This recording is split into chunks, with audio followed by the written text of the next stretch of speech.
আমরা প্রত্যেকেই তো সমালোচনা করি। দাদা ভাট বকে, সবচেয়ে বড় ডায়লগ বাজ, বলি তো আমরা ঘাম পরোটা, নোংরা জলে পরোটা করে।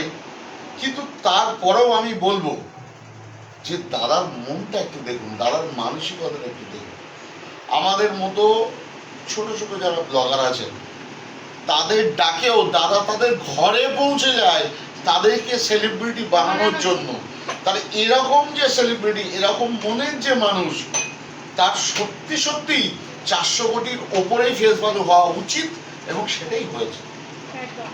দাদা যে ওই ড্রেনের ব্যাপারটা কি, ড্রেনের পড়াটা ওই জন্য বললাম যে যারা এখনো পর্যন্ত কমেন্টে আসছে, যারা ওই যে বললাম, যারা আমার সম্বন্ধে জানে না, আমাকে বোঝে না, এবং আমার দোকানে কোনোদিন আরে ড্রেনের পরোটা মানে কি, কর্পোরেশন এরিয়া, ড্রেনের জল দিয়ে কি পরোটা তৈরি হয়?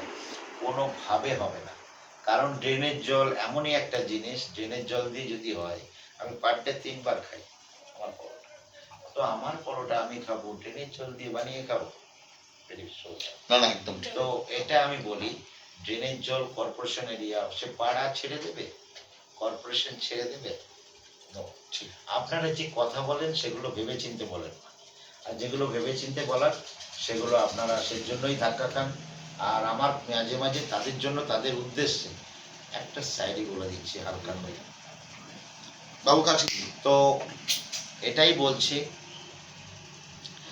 যারা না বুঝে, না জেনে, না মিশে, যারা আমার সম্বন্ধে বিভিন্নভাবে কন্ট্রোভার্সি করছেন, তাদের উদ্দেশ্যে আমার বিভিন্নভাবে একটা ডায়লগ ইস্ট বেঙ্গল মোহনবাগান মাঠেও চলছে।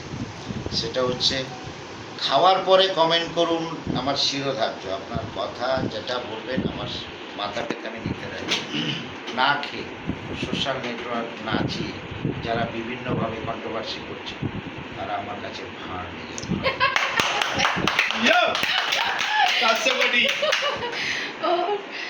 ঠিক আছে, এটাই হচ্ছে এই কথাটা ইস্ট বেঙ্গল মোহনবাগান মাঠেও চলছে। যারা একটু প্র্যাকটিসে ঢিলা ঢালা হচ্ছে তারা বলছে ভাড় হচ্ছে, সেই প্লেয়ারকে বলছে।